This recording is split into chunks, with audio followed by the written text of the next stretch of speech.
비상계엄을 선포합니다.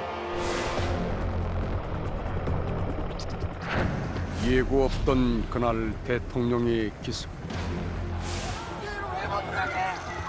명분 없던 그때 계엄군의 역습.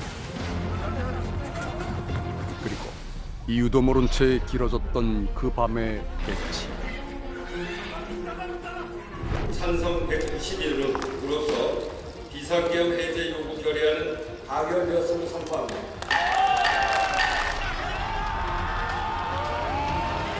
국회를 급습한 폭력적 상황을 최대한 평화롭게 막아냈던 시민들.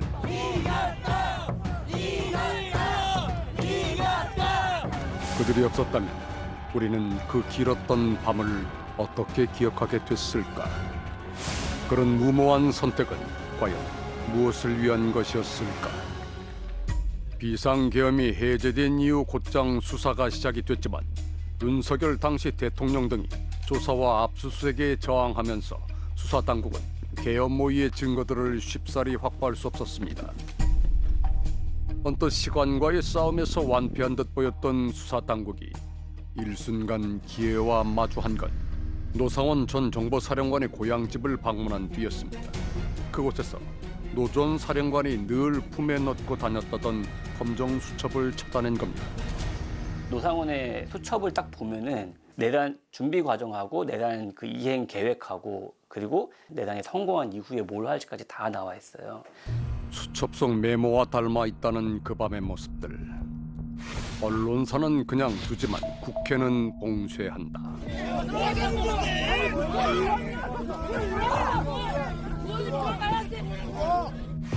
실탄 배분을 고민한 수첩 속 흔적대로 그날 무장을 한 계엄군은 전부 57,735발의 실탄을 동원한 것으로 확인됐습니다. 수거 대상, 다소 낯선 단어 뒤로 당시 야당과 관련이 있는 정치인의 이름이 줄지어 기록돼 있었던 노 전 사령관의 수첩. 윤석열 전 대통령과 함께 주도적으로 계엄을 공모한 혐의로 재판 중인 여인영 전 방첩사령관. 수사 과정에서 검찰은 여 전 사령관의 휴대전화를 압수해 포렌식했고 전부 44개의 메모를 확보했습니다. 그중 계엄 40일 전 작성된 한 메모. 최소 안보 위기, 최대 노아의 홍수. 그 다음으로 작성된 메모까지 종합해 보면 노아의 홍수는 북한이 아닌 우리가 하려던 그 무언가로 보입니다. 성경의 창세기에 언급된 노아의 홍수는 하나님이 대홍수로 세상을 심판한 것을 비유적으로 이르는 말로 알려져 있습니다.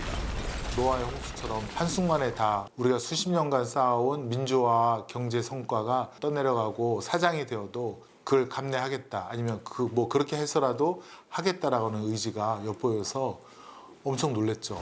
수사 결과 윤석열 등은 2023년 10월 전부터 비상계엄을 준비하였고 군을 통해 무력으로 반대 세력을 제거하고 권력을 독점 유지할 목적으로 비상계엄을 선포한 사실을 확인하였습니다. 내란 혐의 등으로 기소된 피고인들 중 가장 늦게 시작된 윤 전 대통령의 재판. 피고인 스스로 계속해서 자발적으로 출석을 거부하고 있는 점, 불출석 상태에 따라 재판을 진행하도록 하겠습니다. 40번이 넘는 공판이 지나간 뒤에야 비로소 공개된 노상원 수첩의 실물. 절대 훼손하시면 안 되는 걸로 생각하고 있겠습니다. 너무 강조하시면 저희도 약간 명예를... 하나의 수첩을 두고 검찰은 명백한 계엄 시나리오라 주장하고 피고 측은 황당한 소설이라 반박합니다. 암호와도 같은 단어의 나열, 영화 속 장면을 닮은 잔혹한 표현. 현재로서 가장 구체적인 계엄 시나리오로 주목받고 있는 자신의 수첩을 노 전 사령관은 뭐라고 설명할까? 증인은 경찰 조사 과정에서 김용현 장관이 말하는 거를 메모해 놓으라고 해서 그때 적은 겁니다. 이렇게 진술했는데 맞습니까? 계엄 넉 달여 전, 그러니까 김용현 전 장관이 아직은 경호처장이던 시절부터 그의 말을 받아 적은 것이라고 합니다. 하지만 재판 과정에서는 자신이 수사기관에서 했던 진술마저 부인하고 나선 피고인 노상원. 그 주장은 다소 황당한 것이었습니다. 그래서 얘기를 좀 하겠습니다. 제가 기억하기로는 그 계엄 끝나고 나서 왜 계엄을 이렇게 했을까? 나라면 이렇게 했을 텐데 이것이 앞부분이고, 그리고 지금 술 많이 먹었는데 조식은 내일 아침에 원래 안 먹으려 했는데 조식을 해야 되겠다. 그런데 이걸 손식이라고 하더라고요. 그다음에 강은 차오. 그러면 조식을 하니까 저희 집이 그 금강에 가까웠습니다. 거기 복집이 많은데 강은 나중에 가서 복국은 나중에 먹어야 되겠다. 그러니까 자신의 수첩은 비상계엄 이후 작성한 것이라는 주장입니다. 그의 궤변은 전 기무사 관계자의 예리한 시선을 피하지는 못한 듯 보입니다. 수첩 속 메모의 내용이 그 생각을 품은 시점을 말해준다는 겁니다. 그것은 체포 대상으로 추정되는 수거 대상에 이름을 올린 한 인물을 통해서 알 수 있는데 바로 송영길 전 의원입니다. 송 전 의원은 지난 2023년 12월에 구속됐고 최근 무죄 판결을 받고 석방됐습니다. 송 전 의원을 수거 대상 명단에 올렸을 시점은 송영길 전 의원이 구속되기 전인 2023년 12월 19일 이전이라는 뜻이 됩니다. 오히려 그 밤의 선택이 꽤 오래전부터 시작된 계획임을 자백하고 있는 노상원 수첩. 국방부 장관의 공관이 있던 한남동 공관촌에는 당시 대통령 관저도 있었습니다. 공관촌 입구에는 위병소를 통과할 때 신원을 밝혀야 하는 방문자들. 하지만 앞서 봤듯 노 전 사령관은 20회 이상 공관촌을 드나들면서도 전혀 그 흔적을 남기지 않았습니다. 김영은 전 국방부 장관의 관용차를 이용했기 때문입니다. 이른바 보안 손님으로 공관촌 안으로 들어온 노 전 사령관. 그는 내내 김 전 장관만을 마주했을까? 잊지 말아야 할 점은 당시 공관촌 안에 대통령의 관저도 있었다는 사실일 겁니다. 송영길 전 의원이 구속되기 이전부터 구상된 것으로 보이는 수첩 속 생각. 그것의 주인은 따로 있는 게 아닐까. 수첩을 본 이들이 공통으로 주목한 지점은 전체 70쪽 분량 중 34쪽에 있는 메모입니다. 국회의원의 숫자를 반으로 줄이고 그 예우와 선거구까지 조정한다. 이런 생각을 군 출신의 김 전 장관과 노 전 사령관이 했다는 점이 어색하다는 겁니다. 대통령도 법은 좀 알잖아요. 야, 국회의원 놈들 뭐 일도 안 하면서 반으로 줄여버리고 이런 말들은 충분히 VIP한테서 나왔을 가능성이 있습니다. 저는. 실질적으로 노상원이 직접적으로 할 수 있는 일은 아무것도 없습니다. 본인이 수첩에 적는다고 해도 진두 지휘가 가능할 정도 수준이 된다 그러면 대통령밖에 없거든요. 때문에 결코 가벼이 볼 수 없는 내용들이 남습니다. 바로 이 비상계엄을 선포할 명분을 어떻게든 찾으려 했던 흔적들입니다. 법적으로 문제가 없는 계엄이었다. 이게 중요한 거거든요. 북한의 도발이라는 변수가 없으면 계엄은 실패할 수밖에 없다. 끊임없이 군을 통한 도발 유도. 정권 초기부터 북의 도발에 강경하게 맞섰던 윤석열 정부. 하지만 그저 대응만 한 건 아니었습니다. 지난 2024년 10월 북한 외무성은 대한민국에서 같은 달에만 3차례에 걸쳐 평양의 무인기를 침범시켰다고 주장했습니다. 그 과정에서 북한 정권을 비방하는 전단도 살포됐다며 증거 사진도 제시했습니다. 그래서 끊임없이 북한 도발을 유도했던 거예요. 근데 북한이 응하지 않았죠. 북한에서 이거 한 방을 쏘아줘야 되는데 안 쏘아주는 거예요. 그래서 다시 논의가 야 1차 계획은 안 되겠다. 그 노상호이를 데리고 있었던 상관들은 다 노상호이를 좋아해요. 왜? 굉장히 빠르거든요. 일을 잘 처리해줘요. 깔끔하게. 몇 가지 지침만 주면 자기가 알아서 다 해오거든요. 큰 지침을 주겠죠. 큰 지침이 뭐겠어요? 플랜 B를 만들면서 이 정보사를 끌어들인 것은 맨바닥에 친 노상호이가 그 맨바닥을 뚫고 올라오자는 하나의 몸부림이었어요. 유난히 강직하고 자신이 통솔하는 휴민트에 대한 관리에 철저했다는 평을 받는 박민우 전 여단장.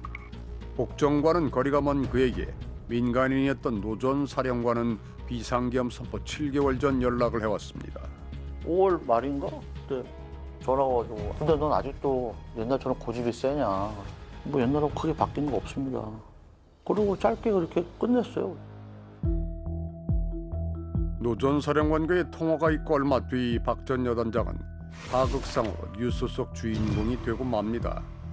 자신의 최측근인 문상호 전 사령관을 정보사의 수장으로 계속 앉혀두고 본인의 계획에 장애물일 여단장을 먼저 제거한 걸로 보인다는 노 전 사령관. 그가 실패한 이전의 계엄 시나리오를 수정하는 역할을 맡았다면 어떤 이유에서 정보사의 휴민트가 꼭 필요했던 걸까?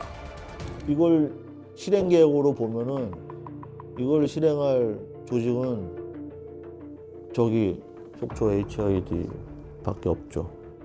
주로 속초 조직을 HID라고 얘기를 하고 특수 공작이죠. 북한 정찰총구에서 무장 공비를 직접 침투해가지고 테러, 폭파, 암살하는 조직이 있듯이 우리도 특수 조직이 있고 군번도 이름도 계급도 없는 그런 지휘자의 자리를 공석으로 만든 뒤 문상호 전 사령관을 앞세워 휴민트인 두 대령에게 접근했던 노 전 사령관.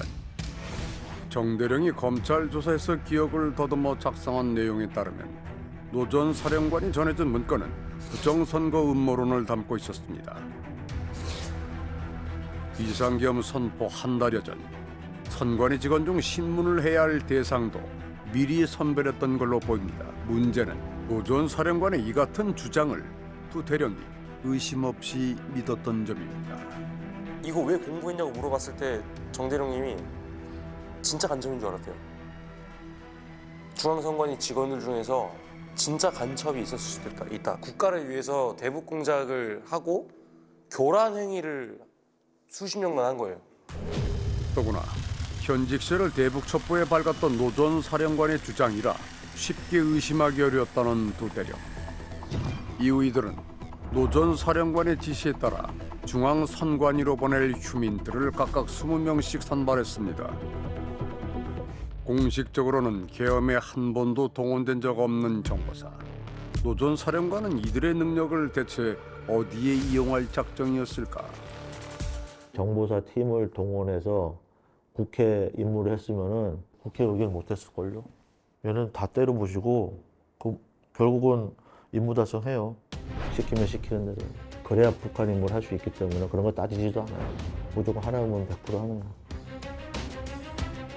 만약 그 밤이 길어졌다면 HID 요원들은 실제 어떤 임무를 해야만 했을까? 계엄 당시 상황을 잘 알고 있다는 휴민트 출신 제보자에게 우리는 내내 알고 싶은 그것을 물었습니다. 인간병기로 불리는 국군 최강의 인원들 HID 요원들에게 내려진 지시는 중앙선관위로 가는 것이 아니었던 걸까? 이쯤에서 짚어봐야 할 것이 있어 보입니다. 여인영 전 방첩사령관의 메모가 그것입니다. 포렌식을 통해 확보된 44개의 메모 중에는 14명의 이름이 있었습니다. 이는 계엄 당일 방첩사 부대원들에게 하달된 체포 명단으로 판단되고 있습니다. 그날 HID 요원들도 같은 이름을 들었을까? 후발 주자로 계엄 모의에 동참한 그가 내내 가슴에 품었을 그 검은 욕망들, 그 실체를 가까이서 지켜본 두 대령은 그 비밀을 알지도 모릅니다. 결코 품어선 안 될 그 욕망을 시나리오에 담았던 인물. 피고인 노상원 징역 18년.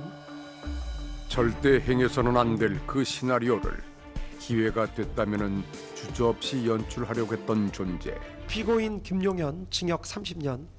그리고 반드시 지켜냈어야 할 그날의 약속. 자유는 결코 승자 독식이 아닙니다.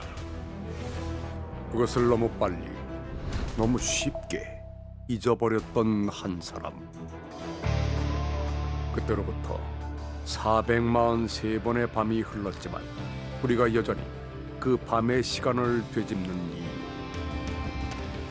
그것은 단 한 사람만이 해줄 수 있는 대답을 끝내 듣기 위함일 겁니다. 주문을 선고하도록 하겠습니다. 피고인 윤석열 무기징역.